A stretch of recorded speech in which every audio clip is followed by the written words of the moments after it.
Hey, good morning, everybody. Gosh, smooth moves by me this morning. Just getting up live on Rumble. I screwed that up, but it looks like I might be okay now. Good morning. Welcome. Rise and grind. It's time to get going. My name is VinceTagliavia, and this is Rise and Grind with VinceTagliavia, live every Monday through Friday at 8:30 a.m. Pacific Time, 11:30 a.m. Eastern Time to discuss the news and events of the day before we get started and get the ball rolling. And welcome one and all. I think I'm good.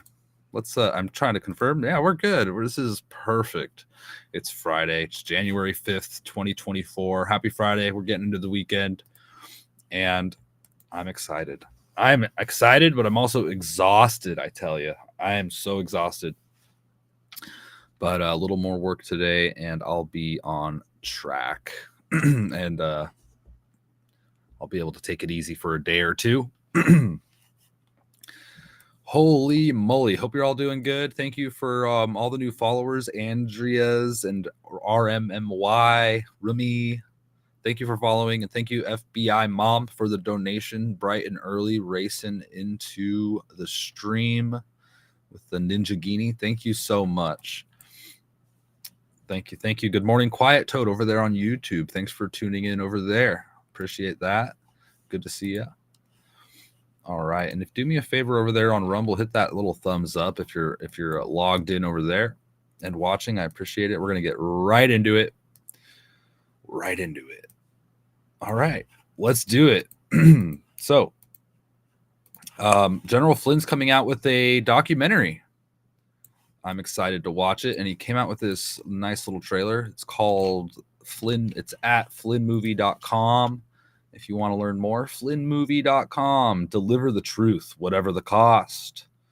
Of course, he's been a target over the past few years, and he's over there speaking the truth and doing the best he can for the world. He's a good guy, I think. And that's controversial now. Flynn, yeah, people are split over Flynn. I don't know, but anyway. Not me. I don't think any of that's. I'm not worried about Flynn, I tell you. I'm worried about a lot of other people, though. So why don't we watch this 1-minute trailer of the Flynn movie? If you want to be one of the first to watch the movie, you could go to flynnmovie.com and sign up, and they'll contact you. So just so you know, here, let's watch.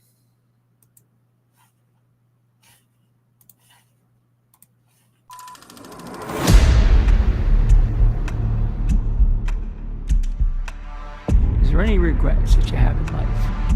I should sit here and say, yeah, I got a lot of regrets. But when I look back on my life and I understand the lives that were lost, I mean, I'm sitting here with you. And I can tell my story.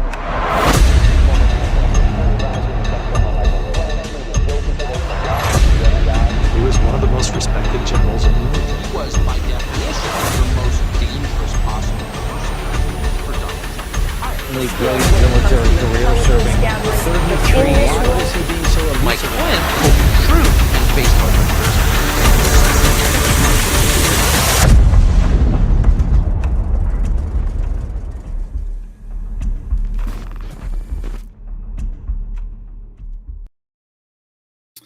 Epic. So apparently it's kind of a documentary style movie about Flynn, about his life. It's told by him. That looks pretty good. I'm excited to see that, and I wonder if there's going to be any new information that comes out of this documentary. At the very least, it's going to be a great review of what's already known, but who knows? There might be some good nuggets in there. I'm excited. So someone said they're having issues on Rumble. Okay, yeah, refresh if you're having issues, if you could just hear me, and it looks like that fixed the issue. Awesome, Captain. Good morning. Good to see you. Thank you. Yeah, that's my fault. I had a late start, and I rushed to get here on time, and I forgot to set everything up properly, so Rumble was lagging behind there. My fault. And look, it's Roxy. Good morning, fellow Patriots. Good morning, Roxy. Good to see you. Miss you. We're going to have to catch up soon. All right. Let's talk about finance. There's some interesting little nuggets of data that people are starting to shed some light on after the data dump of yesterday that we got from the Fed and whatnot. Let's listen to Peter Stonge break this down in this clip that's a few minutes long. peterstonge.com if you want to follow him. And he talks about the future of the economy. What does the Fed pivot mean for stocks and for jobs, which we will continue to discuss. But first, let's listen to what Peter has to say about this situation. With the Federal Reserve pivoting back to the money printers, what is next for jobs and for your retirement account? Last week, James Lavish did an excellent thread on Fed pivots, laying out what they are and what they do. So first off, what is a pivot? A Federal Reserve pivot is when the Fed switches from making it more expensive to borrow money, called tightening, to making it cheaper, called easing. It does this by lowering interest rates, so making it cheaper to borrow, and by printing fresh money to buy stuff like bonds, called quantitative easing or QE. The goal of cheap money is to artificially boost the economy, but of course even the Fed knows that this causes inflation, which is why it is so odd to do it with inflation running so hot. Hence many assume it is a gift to Biden's very dim re-election prospects.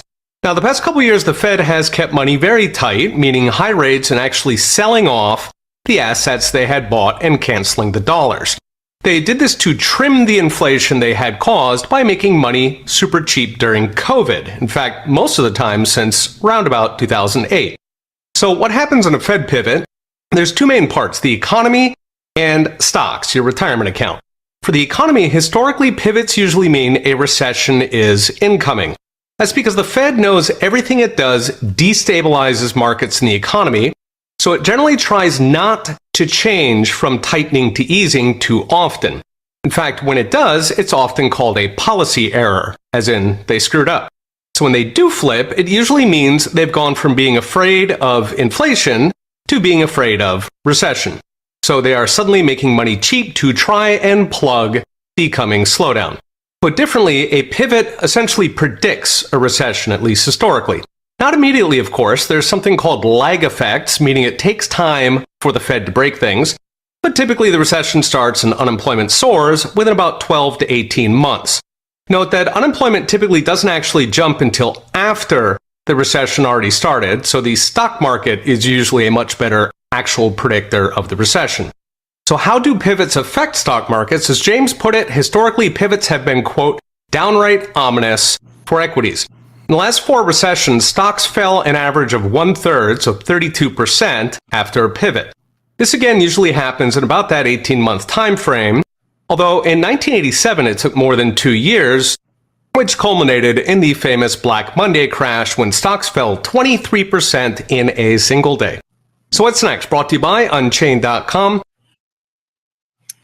All right. So basically, according to that historical analysis there, somewhat, it appears that by looking at the data and the situation, that the impending financial crisis, if like we haven't been in one, is going to be in 12 to 18 months, which puts you right at the time frame of January to June of next year, 2025. Not you. It puts us all there. So just an interesting analysis there.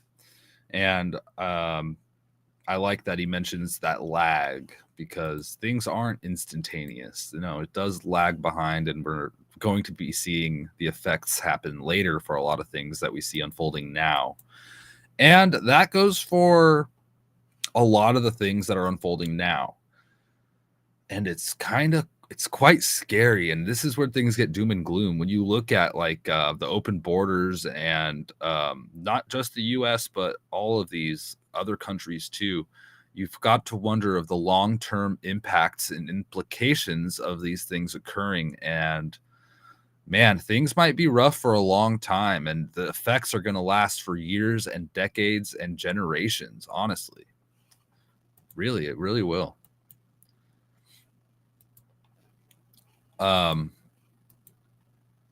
Onward. Let's talk a little bit more about this, a little more finance, and we'll look at the markets. Let's look at the markets now, see where we're at, and then we'll move on to a couple more little pieces of data and information that I found interesting as it pertains to finance. The markets are open. They opened green today, and we are doing great. The economy is doing fantastic today. Gold is at $2,057.70. Silver is at $23.48. Bitcoin dropped down a little bit, $43,480.96. The top headlines here on the fake Yahoo is U.S. economy adds 216,000 jobs. Shocking. Wall Street again.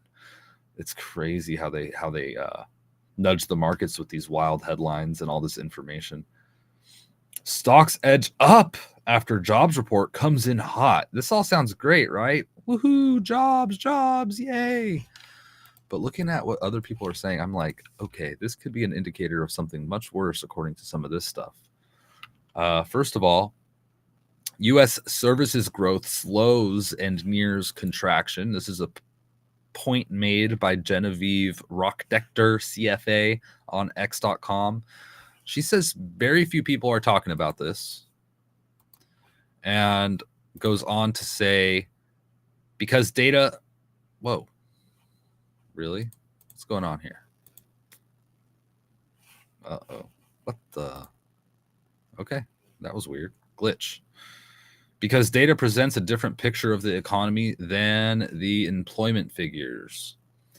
ISM services PMI decreased to 50.6 in December.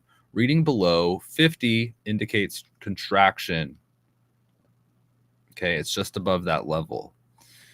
It was a 3 standard deviation downside surprise, according to Bloomberg. Critical to watch the services sector, as it accounts for 75% of the U.S. economy. And this is what she's talking about. This is a chart from 2020 to 2023. And let me make this a little bit larger here so I could show you.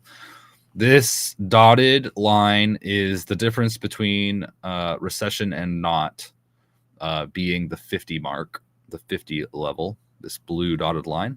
It's the difference between expansion and contraction. And we saw a major contraction all the way down to almost 40, level of 40, back in March of 2020, or between March and June. March, April, May. So that's when it got really ugly, 2020. We could all know why that was. It was because of the shutdowns and the health BS going on at that time. And since then, we've been doing okay till about December 2022, where we saw us dip right down below that 50 level. Now we're having another dip down. I don't think this is a critical point. I don't think I guess you could some could consider it that, but I don't think this is like, oh my gosh, everybody, we're doomed. I think this is just an interesting thing, an interesting piece of data to keep our eye on, this services index. And so I appreciate some of this information, especially that people are putting out. Professor Stange, Genevieve Rockdechter, these people who actually know finance better than just the average Joe like me, and can lay it out there and explain it like I'm Joe Biden and just make it really simple and, easy to understand. It's beautiful. So shout out to them.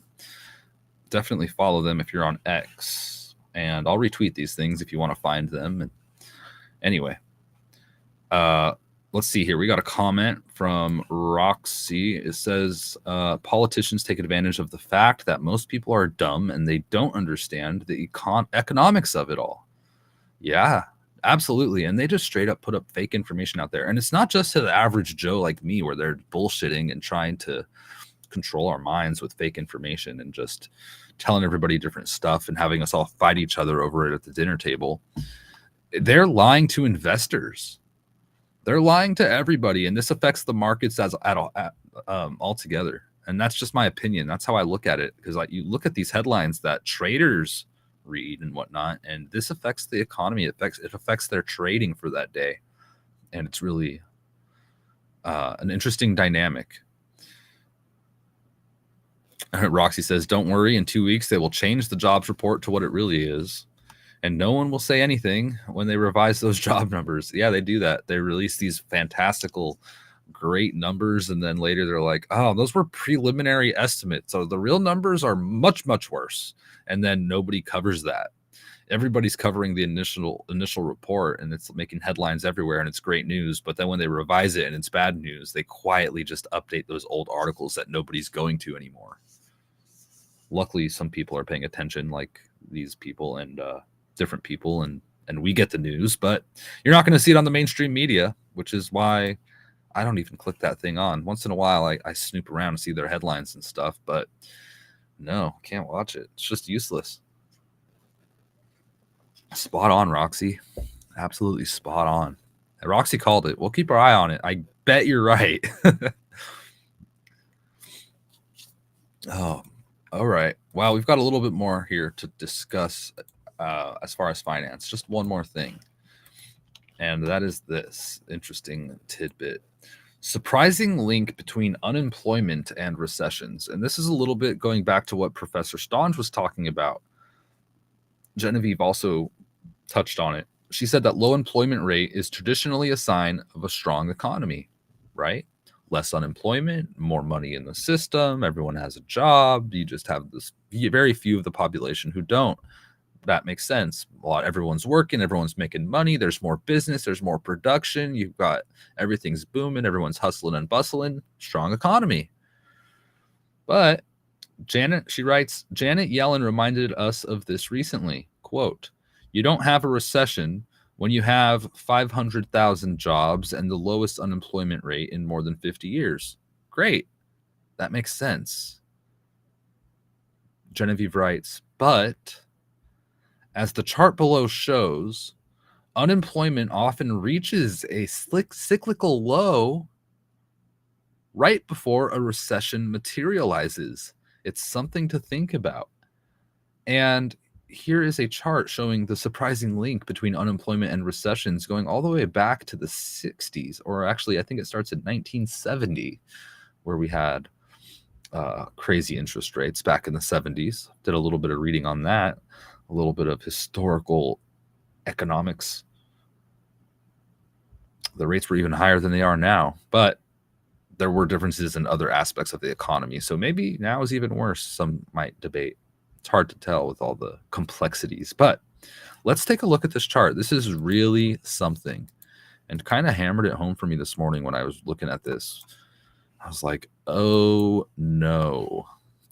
So this goes all the way up till 2022-ish, or maybe about 2022. This all the way on the right, we've got U.S. unemployment hit a 52-year low of 3.4% in January 2023, before climbing to 3.6% in February. So 2020, we see this huge spike in unemployment. This is likely due to the COVID and everything. Okay. Huge spike in 2020. Previously, the previous large spike. Oh, and just before that spike, by the way, before COVID, we had the low point in unemployment. Okay. We had a lot of employed people and then it spiked. Well, the last time that happened, when it spiked, was another low point in unemployment, which was just before the 2008 financial crisis. Before that, it was 2000, 2001, same thing. Record low unemployment followed by a big boom in unemployment and a recession. And then we've got 1990, the same thing, same pattern. You've got a couple in 1980, and then you have a big one in 1975. Very interesting. So what's being kind of extrapolated from this is we're reaching that low unemployment rate again, at least on paper, right? The numbers they're putting out there. They're hard to believe, in my opinion, but they're putting out these record low unemployment numbers. Everything's great. Everything's dandy. Nobody panic. But guess what? As soon as there's a big catalyst like there was in 2008 with the financial crisis, or a big catalyst like there was in 2020, like a pandemic or a scamdemic, as a lot of people like to call it, there will be a big boom in unemployment and it'll be followed by a recession. And we're already in a recession. So what's a recession in a recession? Depression, I guess. What's a recession plus recession? Is anybody good at math? I guess that's debatable. We're not in a recession, Vince. Look at this wonderful data. Just don't look at your bank account. Look at this data. Right? So that's really something. Let me know if you guys knew that. That is really interesting to me. This is why we talk about finance. We learn a little bit here and there. And shout out to Michael. Hey, Michael. Thanks for tuning in over there on x.com. Thank you very much. Let's see. Do we have any comments here? Captain Snarge says, we knew some people in multi-level marketing who tried to get us to quit our jobs and join them. They recommended Robert Kiyosaki as an author. Rich Dad, Poor Dad. He has revealed he is $1 billion in debt. Ouch. Oh, is he? Or, oh, wow. Is he really? Yeah, I'm not a big fan of those MLMs, man. And I've heard that. They recommend that book a lot. It's a good book, but I am not interested in MLM at all. Run. I say run. If you want to do something, I mean, go. MLM is not ideal in my opinion. Just my opinion. But that's interesting that he's $1 billion in debt. I had not heard that. Very interesting. Excuse me. Good morning. Excuse me. Pardon me. Oh my God. Can we, you guys in the chat? Oh my God. You guys are out of control. Do I need moderators? Do I need moderators already? So early on a wonderful, beautiful day. My goodness. All right. Let's have something a little bit of levity. On Fridays, usually I would do a kind of a fun, kind of lighthearted memes and this laugh and joke, but I had a hard time getting my laughing and joking Friday show together this week. It's just hard to find a lot of these really great, funny things. And so I did find one really great video, though, that I wanted to share. Roxy makes a good point here about finance before we watch this video. Yellen, Biden, and who's this? Jean-Pierre say inflation is down. But have any of those people been to a grocery store? No, because their maids shop for them, right? Yeah, they get stock tips. They trade options in their spare time, and they're like the Pelosi. the famous Pelosi, who just is impeccable with her trading strategy and skills to where she outperforms everybody. They're just horrible, man. Raja, good morning and much love to everyone. Thank you, Raja. Much love back to you. Thank you for tuning in. Hope you're doing well. Hope you have a fantastic weekend. Holy smokes. Let's watch this. This is going to make everybody very happy. It's wonderful advice, and it's advice from a toddler. Advice from a toddler. It's wonderful. So just enjoy. I'm going to sip my coffee. Beautiful video. Let's watch. Mom, are you ready to be his friend? Yes. Try not to be that high up to be friends. I want everything to be low. Okay? Okay. Just try your best. I don't want you and my dad to be replaced and meanies again. I want you and my dad to be placed as settled and be friends. I'm not trying to be mean. I just want everyone to be friends. And if I can be nice, I think all of us can be nice too. I'm not trying to be mean, but I'm trying to do my best in my heart. Nothing else than that.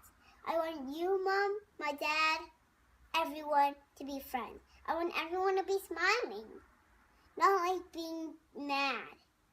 I want everything to smile. Especially when I see someone, I want them to smile. Especially Nana, everyone. I want everyone to smile. And if that's for my dad and you, Mom, I think you can do it. I think you can settle your mean heights down a little to short heights. Then it's both, okay? I'm not trying to be mean. I'm not trying to be a bully. I'm trying to be steady on the floor, not way down, on straight, on the middle where my heart is. My heart is something. Everyone else's heart is something too. And if we live in a world where everyone's being mean, everyone's going to be a monster in their future. What if there's a little bit of persons and we will eat them, then no one will ever be here. Only the monsters in our place. We need everyone to be a person. Everyone, including me and my mom, everyone. I just want everything to be settled down. Nothing else. I just want everything to be good as possible. Nothing else.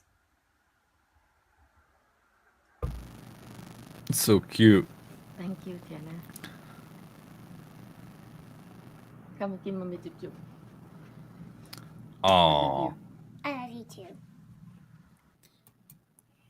so great. The Epic Times put that video out. Thank you, Epic Times. And you over there on DLive need to take the toddler's advice and stop fighting. Come on. How dare you? Forrest said, well, this one's a genius. Yeah. Oh, such a great message. And coming from a toddler is such a cohesive message. It got a little off the rails at the end, but well, it's a toddler. I mean, just a wonderful message there. So great. I love that. Her mom and dad must have had a fight. Maybe, huh? Maybe, yeah. She was probably upset about a little argument, which is normal. It happens, right? But such a great clip there. All right. Back to reality. I mean, that is real. That's probably as real as it gets. But let's talk a little bit about some more destabilization. And people are still protesting like crazy in Germany. In Germany, farmers are actively increasing the scale of their protests against the authorities' decision to cancel benefits on diesel fuel for agricultural needs and against the introduction of new taxes on vehicles and equipment. for more than 2 weeks now, preparations have been underway for the main protest, which will start across the country on January 8th. January 8th is Monday coming up. Here's a little short clip of some of the activity that we've been seeing in Germany, not reported by the mainstream media.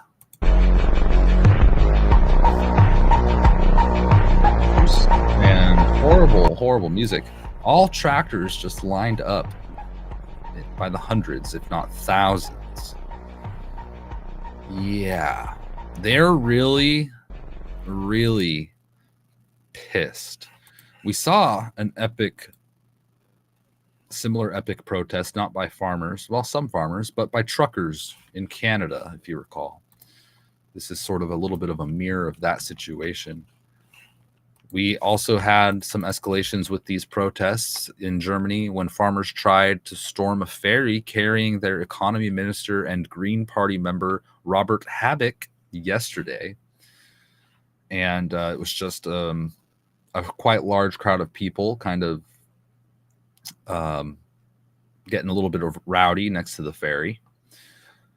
And the German government is kind of backing off. They're a little bit like, okay, we're not going to raise your taxes. We're going to, we'll stretch it over a few years. They're like, we'll screw you over slowly. We get it. And they're like, no, you don't get it. Actually, that's not enough. We're going to keep going. And really, it's starting on the 8th. Yeah, they're like, we don't want to be screwed now. And then you're telling us you're going to screw us slowly over time? No, we don't want to be screwed at all. And they are standing up. Oof.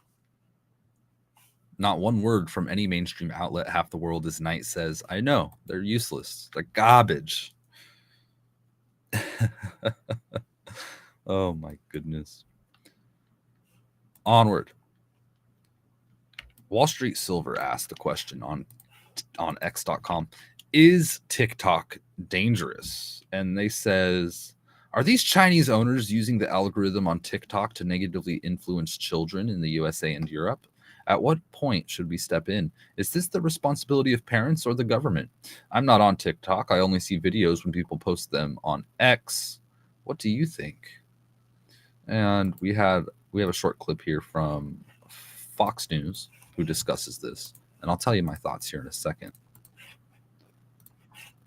The fact that governors are really pleased with the fact that governors across the country have been doing this. And in Virginia, we're just not going to let them buy our farmland. We're not going to let them use TikTok. And we're not going to let them use other companies as a Trojan horse to get an economic boost that will only enrich companies that are controlled by the Chinese Communist. All right. Okay, great. Sure. That's all great and dandy. But I think it comes down to more than just, oh my gosh, China's using the algorithm on TikTok to influence young people, children, and teenagers in the USA and Europe.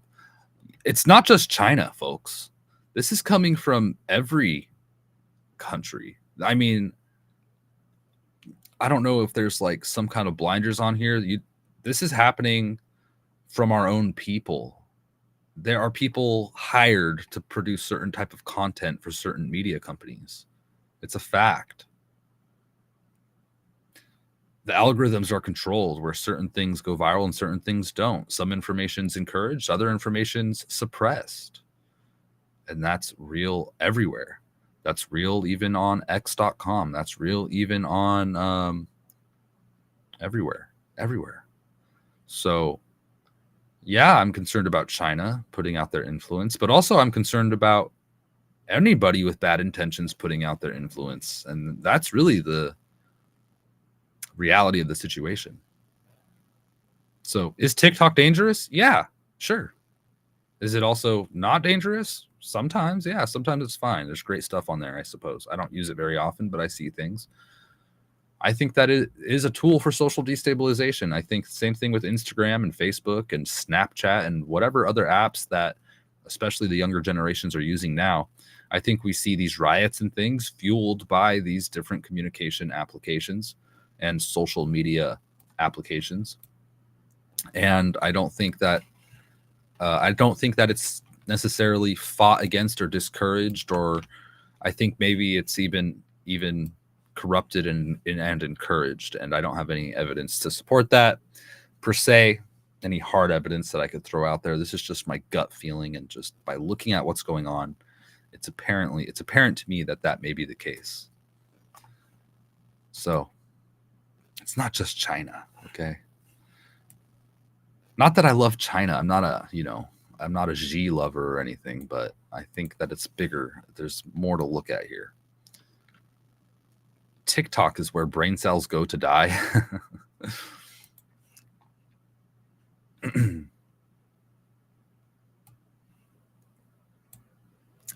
All right.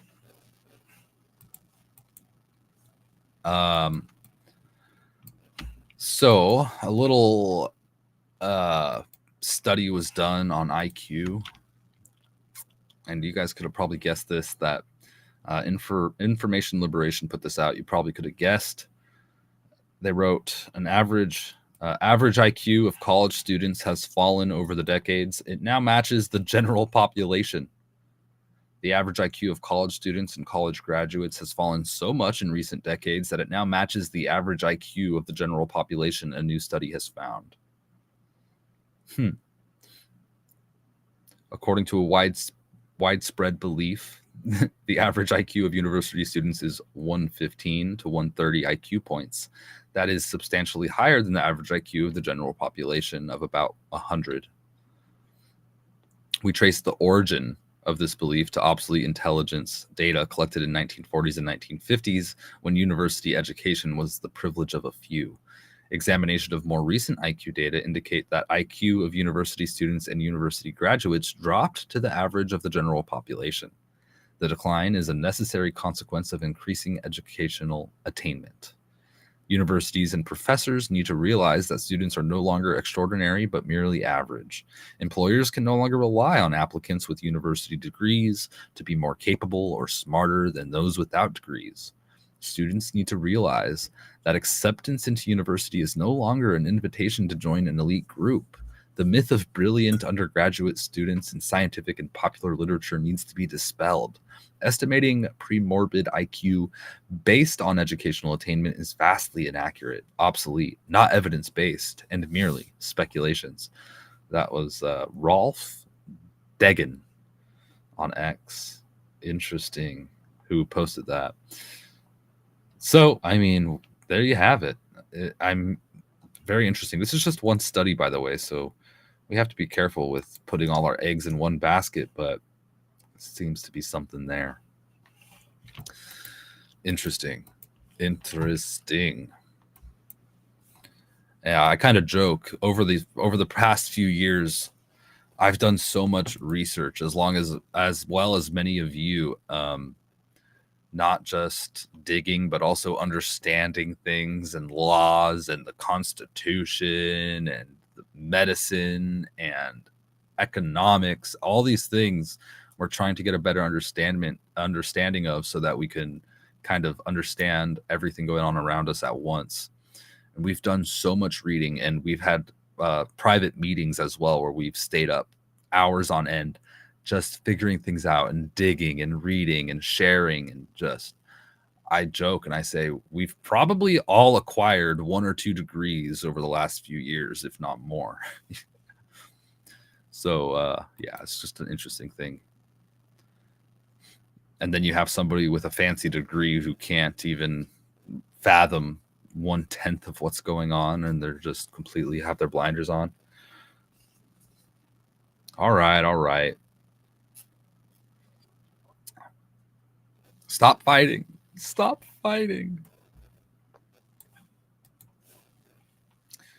Breaking. This was interesting. So the reporter, what's his name? Simon Ataba put a post on x.com. He said that he was right. KJP, Jean-Pierre, and Kirby are at war. And this guy just always gets in fights with KJP. She just does not respect him. This reporter, Simon Ataba. chief White House correspondent. Here he is. At Today News Africa in Washington. So he wrote this. I have been vindicated. Press Secretary Karine Jean-Pierre will now be ashamed of herself for fighting me, as John Kirby is now trying to push her aside. This is a little bit of White House drama. This is just ridiculous that this is a story. This is what happens when you go after the wrong person. Axios is reporting that Kirby and Jean-Pierre are at war, sharing the podium, laughing, and hating each other behind the scenes.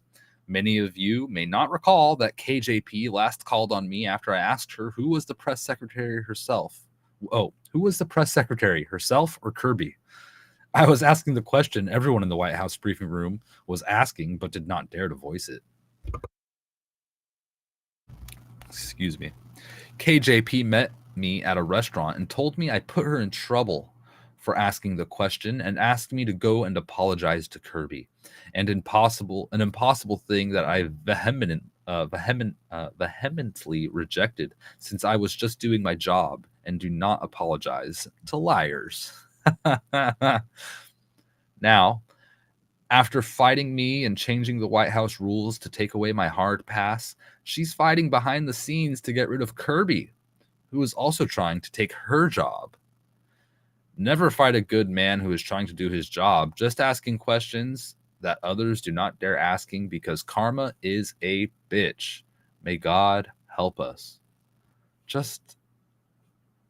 I don't know, man. This seems a little bit dramatic, a little crazy. It's too much. I don't know what to think about that. Anyway, thanks for joining, Mr. Plum. Good to see you. Hope you're doing well. Onward. I just thought that was an interesting little story. I believe it too. Who knows? It seems to be kind of like speculative and hearsay. Wouldn't stand up in court, but an interesting story nonetheless. There's always a little bit of truth in everything, even if it's just BS drama. And remember the frozen assets from that Iran had? I think it was like 2 billion or something. It's frozen. Don't worry, we'll freeze it. Don't worry, it's frozen. Well, there have been some transactions, and Kirby was asked about it. John, Iran made 2 transactions withdrawing from the previously frozen funds in Oman. What were those transactions for? I don't have the details on that, Jackie. You're going to have to let me get back to you on that. Based on that response, he would be the perfect White House press secretary. I don't have the answers. I don't have any information on that. I'm going to have to get back to you. Perfect. Perfect execution. Perfect deflection. I mean, KJP should be scared for her job because he could do it. He's completely useless. And it's wonderful, wonderful. I mean, so that's just my opinion. I don't have any information on that. Right. Yeah. I never heard of that. I don't know a thing about that. I don't know nothing. Right. Right. And KJP came out yesterday to let everybody know this. You know, they always say our democracy is in danger. Our democracy is in danger. And then they want to just reassure everybody everything's going to be fine. How? Look, the president tends to, and he's done this before, he's met with historians before ahead of an important national moment, which we're about to see, certainly as it relates to January 6th. And he met with these historians, a diverse group of historians, to hear from them, to hear directly from them on their thoughts about our democracy here in this country and abroad. And the president felt it was incredibly important to hear from this diverse group of historians. And again, he's done this before. It's not the first time. And so it also, I think this says a lot about how the president sees things more broadly. He believes in hearing from a diverse group of people, hearing different voices on policy issues, and certainly something as important as our democracy. And that's what you essentially saw from this president yesterday. Oh, wow. So the president met with a diverse group of historians, and they're going to protect our democracy, and they discussed it. What? A diverse group of historians? Who's he meeting up with? What is going on here? And why do you keep calling it a democracy? What about the constitutional republic that seems to be forgotten when they're talking about their government? What about that? You know, are they just putting the checks and balances aside, forget about it? Good God, just ridiculous. A diverse group of historians, really? Okay, great. We had a breaking story yesterday, and with luckily no injuries. We had, I think, 4 people ejected from a B-1B Lancer, an Air Force B-1B Lancer that had crashed at Ellsworth Air Force Base during a training mission. These missions are dangerous, and we're lucky to have no casualties in this situation. This is the B1, the B-1B Lancer. Maybe not the exact one, but that is the type of aircraft. And luckily, everyone involved ejected and safely parachuted away.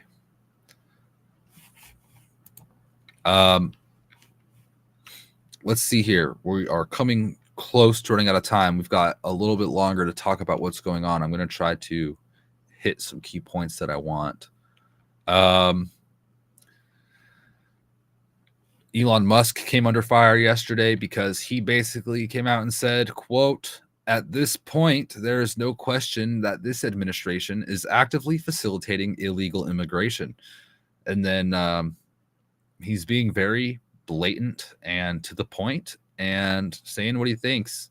And like many of us, I think he's sick of the BS, and he's just going out there and saying it. And boy, is he going to be under fire for speaking the truth. But man, it is apparent that they're facilitating illegal immigration, and he put out the data. And let's take a look at that. I believe he included a chart in this post. Yeah, look at this. This doesn't happen on accident, folks. Data Hazard put out this chart. By all available metrics, this administration's border policy is a disaster. Monthly encounters have averaged 98,000 for the 2 previous administrations, 242,000 for the Biden border. In fact, the flood of humans entering is so vast that apprehensions alone now exceed the combined encounters metric of the previous administration. Monthly apprehensions have averaged 34,000 for the previous 2 administrations, but it averages 111,000 for the Biden border. And these averages understate the current situation. It's getting worse every month. December 2023 was the worst single month in history at the southern border. And these numbers are always worse than indicated, right?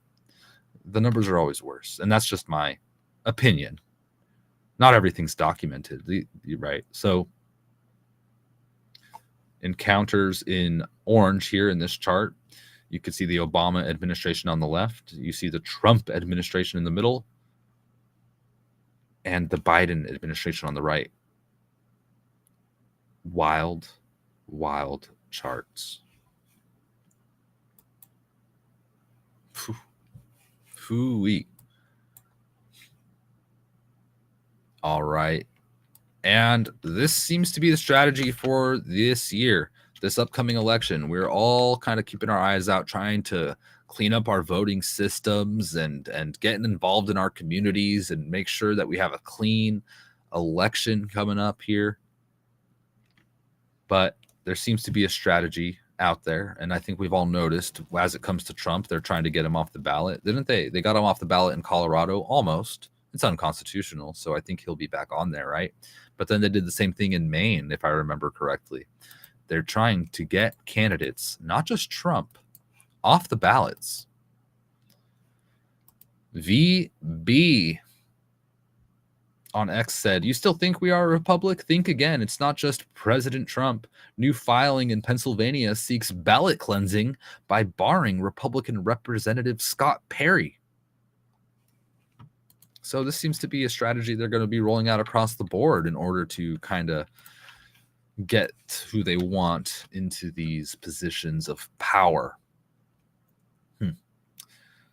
Completely scandalous and illegal. Horrible. People are questioning the police response we saw in Miami a few days ago.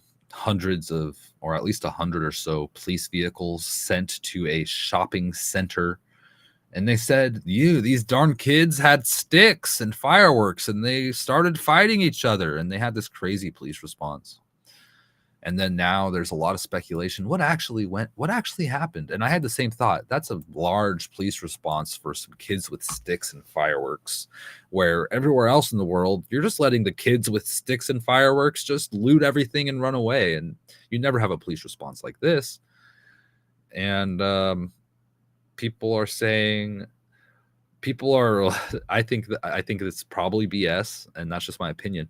But people are saying there were aliens there. 12-foot aliens, and there's video evidence, and you can find it online. There's video evidence of 12-foot aliens, very grainy photos, not worth me pulling up right now, but people are saying, eyewitness reports say that there were 12-foot beings walking around the shopping mall, and that citizens and pedestrians or people at the mall shot at the aliens trying to defend themselves, and that's why there was this huge response, and there's a cover-up and all this. Look, I think that this is speculation at best. Is it possible? Maybe. Is there evidence to support that? And am I going to say that this is happening and everybody needs to wake up? No, there's not enough there for that, unfortunately. I'm just trying to stay grounded and in reality. But if it comes out that that's the case, then I'll change my mind. But right now, I think that maybe it was just they expected some kind of larger attack or something along those lines. And that's why they had such a large response. But yeah, an interesting development. And it's worth talking about and just seeing this unfold. But I don't think it's anything. What do you guys think? If you have more information about anything, you could always share it with me on x.com. Just search my name, VinceTagliavia, and you'll find me. My @ is ready F4NE, and just search my name. You'll find me. You can also contact me on my website in the description, and you can contact me on X. You could just tag me if I don't follow you. I'm happy to follow you. If I'm not and you want me to, just be like, hey, Vince, how you doing? And I'll follow you. Okay. But if I don't know who you are, I probably didn't follow you back. But I'll follow you back. Anyway, let's see. I think we've got a couple more things here. Yeah, I did want to talk about, and actually I forgot to put it in my notes now that I think about it. I don't know how the hell that happened, but this is big. So we've got some world news here, okay?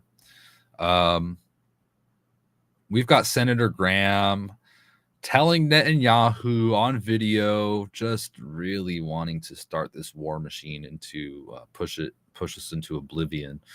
He says that he wants to push forward to make Iran's worst nightmare real. The Arabs and Israel's move toward the light. Oh, Senator Graham, just a warmonger. Netanyahu in the video responds and says something like, yeah, we want to achieve our goals of utterly annihilating them and blah, blah, blah, blah, blah. Just war talk. Horrible situation. That's not the story that I said I didn't put in my notes, by the way. I'll have to search for it and pull it up because there's maps that go with it. But we'll get there in a second. We have the India's Navy responding to an Arabian Sea vessel hijack that I think happened like 12 or so hours ago last night. Arabian Sea vessel hijack. There's video of that, and the Insider paper published an entire article on it. We're not going to get into the nitty-gritty details, just a data point there of more destabilization on the world front. Apparently, India's Navy commandos boarded a vessel in the Arabian Sea after the hijacking distress call. This is the latest attack on commercial shipping in the region. And we've talked about all of the rerouting from the Middle East and Africa. the rerouting all the way down the bottom of Africa and around to the west, whether that be Europe or the States.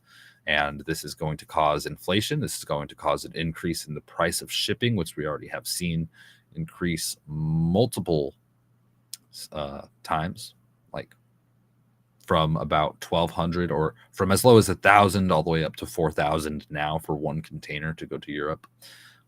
And it's going to get worse. So because shipping costs are more, then people like you and me who are buying the things being shipped in the stores or ordering it online, we're going to have to pay that cost at the end of the day.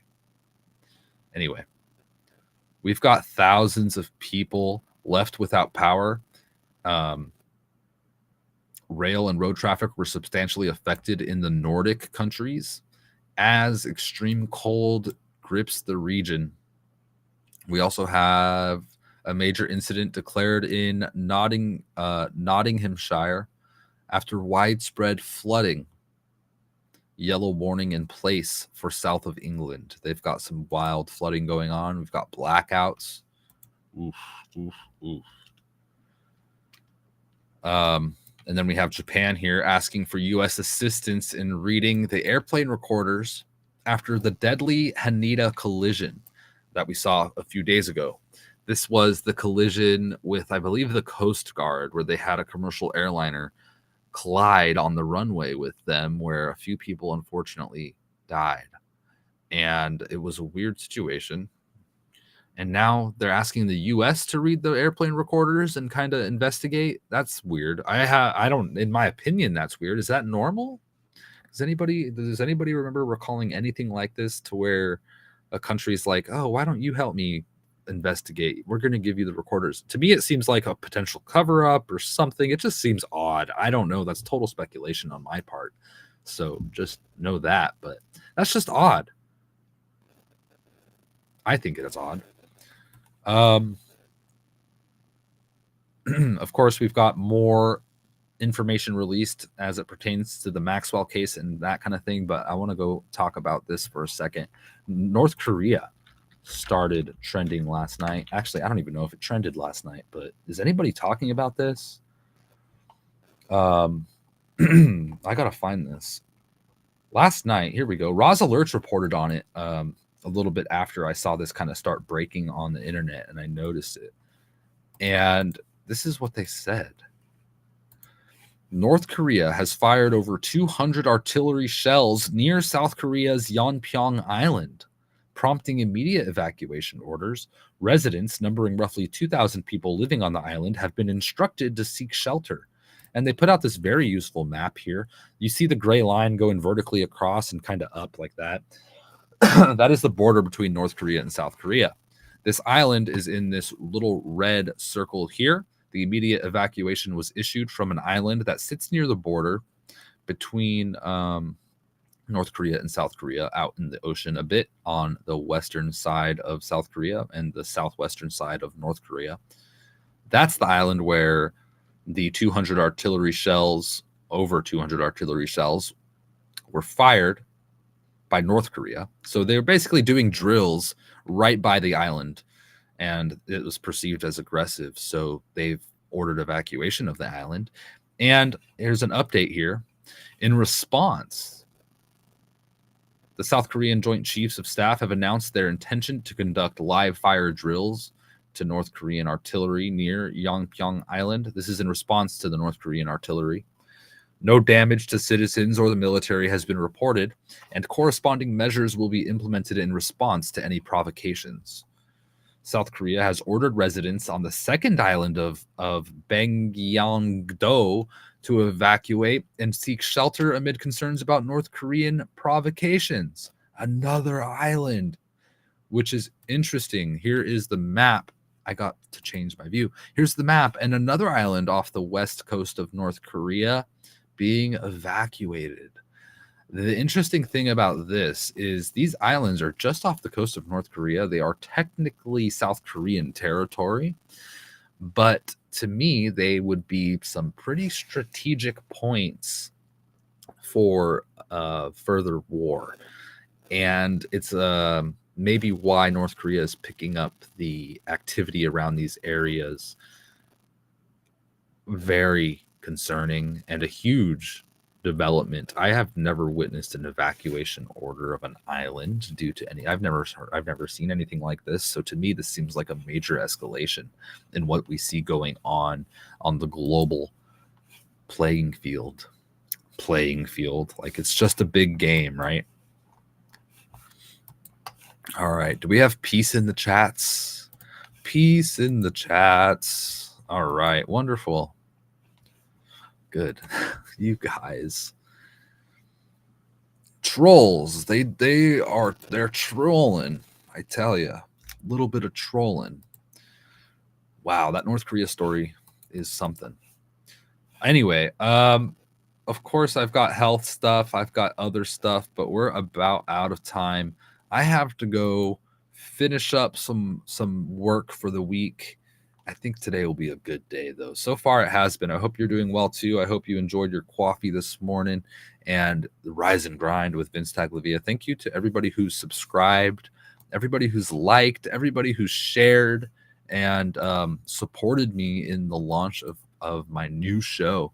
And I do want to create more content, and I am working on making this a lot better. This format, the intro, I think I'll keep my branding, but this format's going away. I'm going to make it better. I'm going to be doing little upgrades as I go too. Maybe I'll get a new camera. Well, first I want to get, I need to upgrade my lighting. I'm going to just be lit up like crazy. So I'm going to update my lighting. And then from there, I'll probably update my camera, and then I'll probably update my mic. But before I do all of that, I'm going to update. Well, actually, I need my lighting at the same time. So I'll get my lighting. I'm going to update this interface. So when I share my screen and this kind of thing, it's going to look a lot better. And I'll be able to do stuff like this. Like I can already do this. Like I could say, oh, look, Quiet Toad says, everybody have a wonderful day from the chat. That's great. But I want to be able to pull up my entire chat. Well, I could do that too here.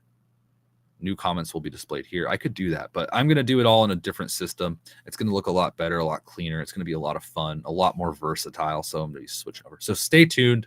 Things are just going to get better from here. Thank you, everybody, for your continuous support and just your viewership. And for many of you, your friendships. I appreciate you all very much.